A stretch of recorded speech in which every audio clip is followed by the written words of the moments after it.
Hi, welcome to Padnika Maths. AP 10th class Maths ma third chapter pair of linear equations in two variables.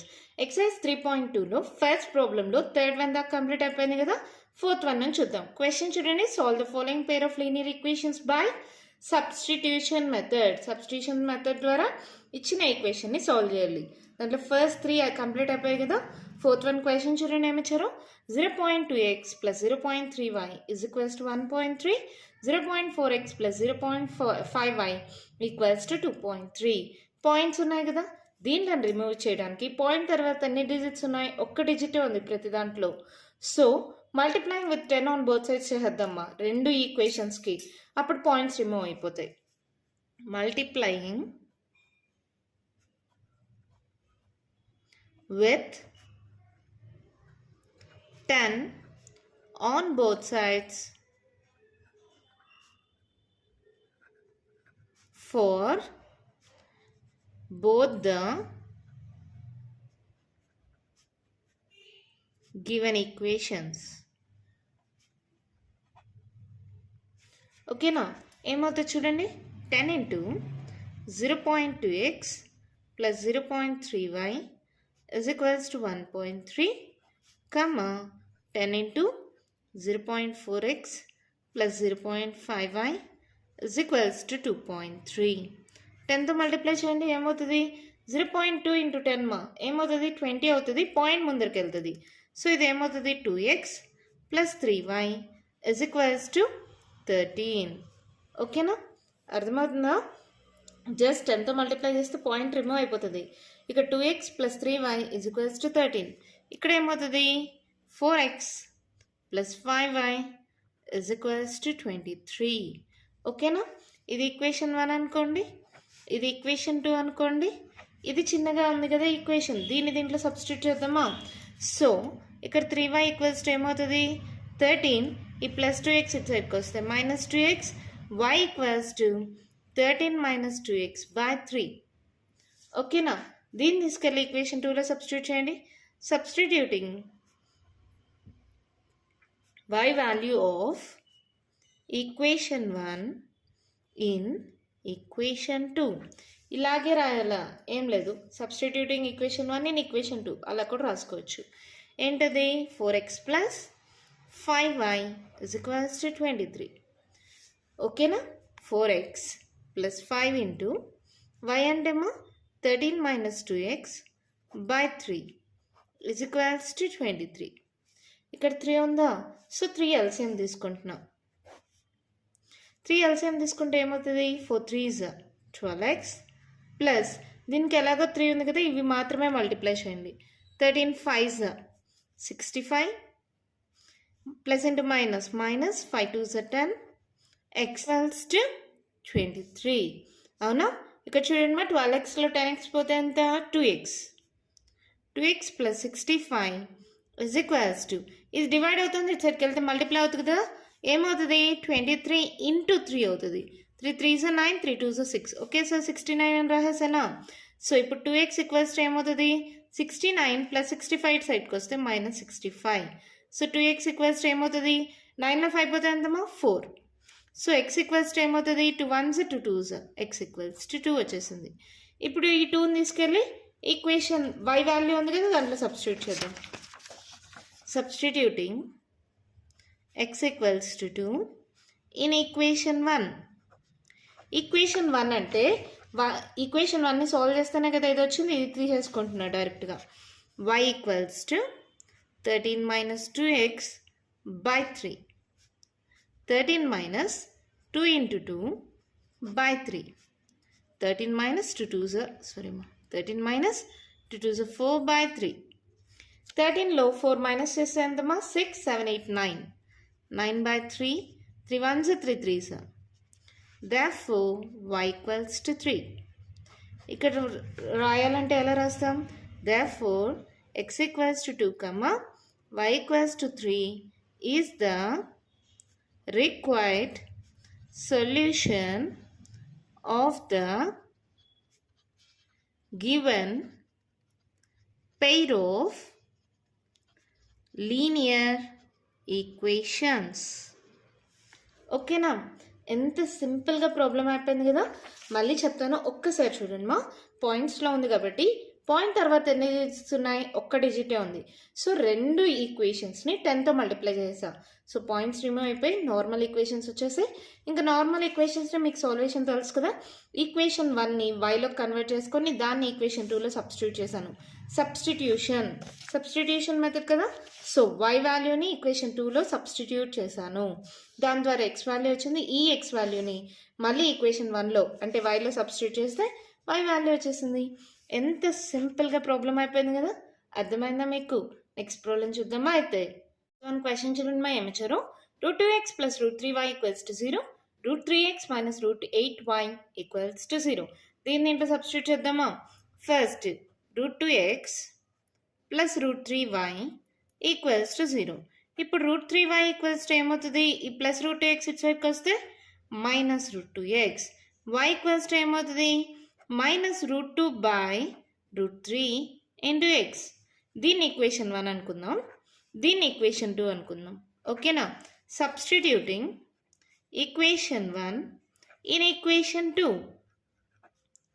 That implies ఏమవుతుంది చూడండి మా. √3x - √8 × y. y అంటే ఏంటి ఇక్కడ? -√2/√3 × x = 0. అవునా. ఇప్పుడు ఏంటిది చూడండి. √3x ప్లస్ √8 × √2 మా. నార్మల్గా ఒకే రూట్లో రాసుకోవచ్చా? 8 2s √16 ఇలా రాసుకోవచ్చా? √16/√3 × x = 0. ఓకేనా. అర్థమైందా స్టెప్? √8 × √2 అంటే ఒకే రూట్లో రాసుకుంటే 8 2s 16 అయింది. ఓకేనా. ఇప్పుడు ఎల్సిఎం తీసుకుందాం. ఏంటి ఎల్సిఎం? √3. ఇప్పుడు ఏమవుతుంది? √3 × √3 √3 whole square. Square root cancel 3. 3x plus √16 మా 4 కదా. 4s 16. 4x = 0. అవునా. 3x + 4x = 0. ఇది సైడ్కి పంపించేసేయండి. ఇదేమవుతుంది? 4 5 6 7. 7x 0 × √3 0నే అయిపోతుంది. x 7 మల్టిప్లై అవుతుంది, ఇటు సైడ్కి వెళ్తే డివైడ్ అవుతుంది. 0/7 అన్నా కూడా 0నే కదా. therefore x = 0. ఓకేనా. అర్థమైందా? ఈ వాల్యూని తీసుకెళ్ళి ఈక్వేషన్ 1లో సబ్స్టిట్యూట్ చేయండి. Substituting x = 0 in equation 1. ఏంటది? y = -√2/√3 x. ఇదేమవుతుంది? -√2/√3 × 0. 0తో ఏం మల్టిప్లై చేసినా 0నే కదా. therefore y = 0. అవునా. ఏం రాస్తారు? therefore x = 0, y = 0 is the required solution of the given pair of linear equations. అంతే, మన ప్రాబ్లం కంప్లీట్ అయిపోయింది. చాలా సింపుల్ మా. ఈక్వేషన్ 1 తీసుకొని దాంట్లో వైకి వాల్యూ కనుక్కొని ఈ y వాల్యూని ఈక్వేషన్ 2లో సబ్స్టిట్యూట్ చేశాను. x = 0 వచ్చింది. మళ్ళీ ఈ వాల్యూని తీసుకెళ్ళి ఈక్వేషన్ 1లో సబ్స్టిట్యూట్ చేశాను. y = కూడా 0 వచ్చేసింది. అంతే, మన ప్రాబ్లం కంప్లీట్ అయిపోయింది. ఎంత ఈజీగా ఉంది కదా. నెక్స్ట్ వన్ చూద్దామా అయితే. క్వశ్చన్ చూడండి మా. ఇక్కడ కూడా 2 ఈక్వేషన్స్ ఇచ్చారు, డినామినేటర్స్ ఉన్నాయి. ఇక్కడ చూడండి 3 2s 6, ఇక్కడ 3 2s 6. సో ఏం చేద్దాం? Multiplying both the equations with 6 on both sides. అలా రాసేద్దామా? Multiplying with 6 on both sides for given 2 equations. 2 ఈక్వేషన్స్కి 6తో multiply చేస్తున్నాం. ఓకేనా. 6తో మల్టిప్లై చేయండి. ఏమవుతుంది? 3/2 x - 5/3y = -2. మొత్తం ఈక్వేషన్ మా. ఇది కూడా 6 × x/3 + y/2 = 13/6. అవునా. సాల్వ్ చేయండి. ఏమవుతుంది? 6 × 3/2 మా. 2 1s 2 3s 3 3s 9x - 3 1s 3 2s 5 2s 10y. అర్థమైందా? మళ్ళీ రాయాలా? 6 × 5/3 మా. 3 1s 3 2s 5 2s 10 రాసా. 6 2s are 12 minus 12. ఇక్కడ ఏమవుతుంది 3 1s 3 2s 2x, 2 1s 2 3s 3y, 6 6 cancel 13. అర్థమైంది కదా మీకు? డౌట్ ఏం లేదు కదా? ఇప్పుడు ఏం చేద్దాం, ఇది ఈక్వేషన్ 1 అనుకోండి, ఇది ఈక్వేషన్ 2 అనుకోండి, దీన్ని దీంట్లో సబ్స్టిట్యూట్ చేద్దామా? ఇప్పుడు ఏమవుతుంది 3y ఈక్వల్స్ టు 13, ఈ ప్లస్ 2x ఇటు సైడ్కి వస్తే minus 2x, y equals to ఏమవుతుంది 13 మైనస్ 2x బై 3. ఈ y వాల్యూని ఈక్వేషన్ 1లో సబ్స్టిట్యూట్ చేయండి. Substituting y value in equation 1 ఏంటది 9x minus 10y is equals to minus 12. Substitute చేయండి y ఏమవుతుంది 9x మైనస్ 10 ఇంటూ y అంటే 13 minus 2x by 3 is equals to minus 12. ఇప్పుడు ఏం చేద్దాం, ఎల్సిఎం తీసుకుందామా? ఎల్సిఎం తీసుకోండి, ఏమవుతుంది multiplication 9 3s 27x minus 10 into 13 130 minus into minus plus 10 2s 20x is equals to minus 12. ఓకేనా? ఇది చూడండి 20 27 ఏమవుతుంది 47x minus 130 is equals to ఈ 3 డివైడ్ అవుతుంది, ఇటు సైడ్కి వెళ్తే మల్టిప్లై అవుతుంది, మైనస్ 12 ఇంటూ 3 12 3 is 36 మైనస్ 36. ఓకేనా? ఇప్పుడు 47x is equals to minus 36 plus 130, ఈ మైనస్ 130 అటు సైడ్కి వస్తే ప్లస్ 130, 130లో 36 సబ్ట్రాక్ట్ చేయండి, 10లో 6 పోతే 4, క్యారీ అని వచ్చింటాం 12, 12లో కానీ 3 పోతే ఎంత 7 8 9, 47x ఈక్వల్స్ టు 94. ఇంకా x ఈక్వల్స్ టు ఏమవుతుంది 94 బై 47. 47 2s చెక్ చేద్దామా? 7 2s 14, 4 2s 8 9 సరిపోయిందిమా. So 47 1s 47 2s x equals to 2. ఓకేనా? Substituting this value in equation 2. Substitute x equals to 2 in equation 2. అంటే దాంట్లో y వాల్యూ తీసుకున్నాం కదా, y ఈక్వల్స్ టు ఎంత 13 మైనస్ 2x బై 3, అది రాసేసుకుంటున్నాం 13 మైనస్ 2x బై 3 ఏమవుతుంది 13 minus 2 into 2 by 3, 13 minus 2 2s 4 by 3, 13లో 4 minus చేయండి ఎంత అవుతుంది 6 7 8 9, 9 by 3 3 3s. So therefore x equals to 2 comma y equals to 3 is the required solution of the given pair of linear equations. అంతే, మన problem complete అయిపోయింది. చాలా అంటే చాలా easy కదా, అర్థమవుతుందమ్మా మీకు? ఇక్కడ 2 3 ఉంది, ఇక్కడ 2 3 ఉంది, ఓకేనా? 6 వదిలేసేయండి, ఇక్కడ 2 3 ఉందా, ఇక్కడ 2 3 ఉందా, సో 2 3s ఏమవుతుంది 6 అవుతుంది. సో ఇది కూడా సాటిస్ఫై అయిపోతుంది. సో రెండు ఈక్వేషన్స్ని 6తో మల్టిప్లై చేసేసా, ఇప్పుడు నార్మల్ ఫామ్కి వచ్చాయి. ఈ రెండిట్లో దేన్నైనా సాల్వ్ చేసుకోవచ్చు. దీంతో కంపేర్ చేస్తే ఇది చిన్నది కదా, సో దీన్ని సాల్వ్ చేసి y వాల్యూ కనుక్కొని దాన్ని ఈక్వేషన్ 1లో సబ్స్టిట్యూట్ చేసా. అలా సాల్వ్ చేయగా x వాల్యూ వచ్చింది. ఈ x వాల్యూని మళ్ళీ yలో సబ్స్టిట్యూట్ చేస్తే y వాల్యూ కూడా వచ్చేసింది. ఎంత సింపుల్గా ఉంది కదా.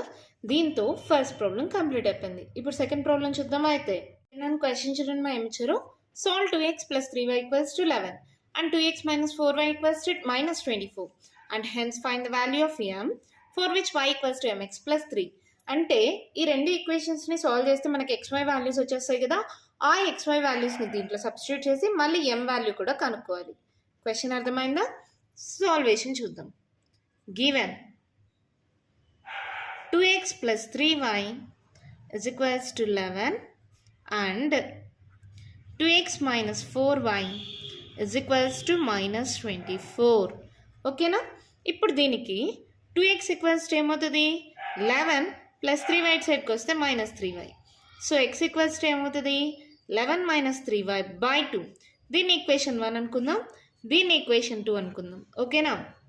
Substituting x value in equation 2. Substitute చేయడం ఏమవుతుంది 2x, x అంటే 11 minus 3y by 2 minus 4y is equals to minus 24. ఇప్పుడు దాకా yకి వాల్యూ కనుక్కున్నాను, ఇక్కడ ఏం చేశానంటే ఎక్స్ని కామన్ చేశాను. అంటే చాలామందికి డౌట్ రావచ్చు, ఎక్స్నే కామన్ చేయాలా వైనే కామన్ చేయాలా అని. అలా ఏం లేదు మా, మీకు నచ్చింది చేసుకోండి. ఇందాక ప్రాబ్లమ్స్లో అంతా నేను వైన్ చేశాను కదా, ఇక్కడ ఎక్స్ని కామన్ చేసి ఎక్స్ ప్లేస్లో సబ్స్టిట్యూట్ చేస్తున్నా. ఎలా చేసినా కరెక్టే. మీరు కావాలంటే వై వాల్యూని తీసుకొని సబ్స్టిట్యూట్ చేసి సాల్వ్ చేయండి, అలా కూడా మీకు సేమ్ ఆన్సర్ వస్తుంది. ఓకేనా? ఇక్కడ చూడండి 2 క్యాన్సిల్ అయిపోయింది. 11 - 3y - 4y = -24. ఏమవుతుంది? 4, 5, 6, 7 -7y = -24. ఈ +11 ఇటు సైడ్కి వస్తే -11. So -7y = 4, 5. 4 + 1 5, 2 + 1 3. ఓకేనా? ఈ minus cancel. y = 35/7. So y = 7 5 35 మా. y వాల్యూ వచ్చేసిందా? ఇప్పుడు ఏం చేస్తాం? ఈ వాల్యూని తీసుకెళ్ళి ఈక్వేషన్ 1లో సబ్స్టిట్యూట్ చేయండి. Substituting y = 5 in equation 1. ఏంటది? x = 11 - 3y/2. చాలామందికి డౌట్ రావచ్చు, ఒకసారి దీన్ని ఈక్వేషన్ 1 అంటున్నారు, ఒక్కొక్కసారి దీన్ని ఈక్వేషన్ 1 అంటున్నారు. ఏది కరెక్ట్? దేన్నైనా అనుకోండి మా, దీన్ని సాల్వ్ చేస్తేనే ఇది వచ్చింది. సో దీన్నైనా ఈక్వేషన్ 1 అనుకోవచ్చు, దీన్నైనా ఈక్వేషన్ 1 అనుకోవచ్చు. ఎలా అయినా ఒకటే వస్తుంది. ఓకేనా? లేదు మీకు అంత డౌట్ వస్తుంది, దీన్ని ఈక్వేషన్ 1 అనుకొని దీన్ని ఈక్వేషన్ 3 అనుకొని సబ్స్టిట్యూటింగ్ ఇన్ ఈక్వేషన్ 3 అని అలా కూడా రాసుకోండి, నో ప్రాబ్లం. ప్రాసెస్ ఏది చేసినా కరెక్ట్గా సాల్వ్ చేయడం అనేది ఇంపార్టెంట్ మ్యాథ్స్లో. ఓకేనా? ఇప్పుడు x = ఏమవుతుంది? 11 - 3 × 5/2. సో x = ఏంటి? 11 - 5 3 = 15/2. సో x = 15లో 11 పోతే 5లో 1 పోతే 4 -4/2. ఓకేనా? పెద్ద నెంబర్ సింబల్ మైనస్ ఉంది. therefore x = ఏమవుతుంది మా? 2 2s. x = -2 వచ్చేసింది. ఇప్పుడు ఏంటి?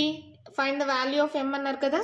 Given y = mx + 3. y అంటే 5. 5 = m × x అంటే -2 + 3. సో ఈ +3 ఇటు సైడ్కి పంపించేసేయండి. ఈ -2m = 5.